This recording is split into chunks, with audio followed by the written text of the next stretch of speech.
நண்பா சொல்லு நண்பா. என்ன நண்பா? ஏய் நண்பா வேணாம்டா. நண்பா நண்பனாடா. நண்பா ஏய் நண்பு மடைய குடுக்க நீனாடா? நண்பா என்ன நண்பா? ஏன் வேஸ்ட் எனக்கு நட்பே தேவையில்லைங்கறானே. நண்பா என்ன நண்பா லூசு மாதிரி பேசிட்டு ஒரு ஸ்டேட்டஸ் வைக்கிற நீ மாஸ் ஸ்டேட்டஸ்னா ஒருத்த வச்சீங்கடா. ஒருத்த மாஸ் ஸ்டேட்டஸ் வச்சீங்க. நான் வச்சேன்டா உங்களுக்காக. நான் வச்சேன்டா. Telegram express பத்திரிக்கைடா. ஆமா நண்பா. 5 பெட்டி சேர்த்து நான் வச்சேன் அந்த மாதிரி. நண்பா நண்பா ஸ்டேட்டஸ் மட்டுமே அப்படி வச்சேன் நான். நண்பா உங்களுக்கு ஸ்டேட்டஸ் தானே வைக்கணும். நான் ஸ்டேட்டஸ் நான் கேட்டு வாங்குற மாதிரி இருக்குல. இல்ல நண்பா பிச்சை வாங்குற மாதிரி இருக்கு எனக்கு. நண்பா நீ அப்படி பேசாத நண்பா. நான் வைக்கிறேன் நண்பா. வேணாம். ஏய் நீ கட் பண்ணியா? நான் ஸ்டேட்டஸ் வச்சிட்டு நான் அனுப்புறத வை. நீ அனுப்புறது வைக்கவா? நான் ரெடி பண்ணி வச்சிருக்கேன் உனக்குன்னு. நீங்க ரெடி பண்ணி வச்சிருக்கியா? அதான் நீ அத வச்சுட்டு. சரி நண்பா அனுப்பு. சரி அனுப்பிடுறேன். டேய் என்னடா? எதுக்குடா? டேய் நான் வேலையில இருக்கேன். நான் அதுக்கு உங்களோட ஃப்ரெண்டா இருக்கணும். அதத்தான் நானே யோசிக்கிறேன். எதுக்கு இருக்க? டேய் என்னடா பர்த்டேக்கு ஒரு ஸ்டேட்டஸ் வைக்க மாட்டீங்க? டேய் பர்த்டே விஷ் பண்ணலடா. விஷ் பண்ணடா ஸ்டேட்டஸ் வைக்க நாலு பேர் தெரியும்ல நீ எல்லாம் விஷ் பண்ணி. உனக்கு விஷ் பண்ணா போதும்லடா. அது எதுக்குடா நான் 4 பேர் காட்டணுமா?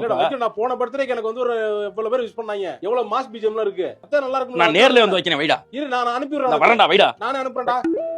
நம்மளே எடிட் பண்ணி நம்மளே வச்சுக்கிட்டு அடா வா ஒரு ஸ்டேட்டஸ் மாஸ் ஸ்டேட்டஸ் வைக்க தெரியாது, எடிட் பண்ண தெரியாது. ஆவேசமா படம் வந்தது எவ்வளவு அழகா பார்த்தீங்கன்னா. ஒரு காமன் டிபி ஒண்ணு கிடையாது. காமன் டிபி வைக்கிறதுக்கு நீ பெரிய அஜித் விஜய் இல்ல நாட்டு தலைவராடா பண்ணார.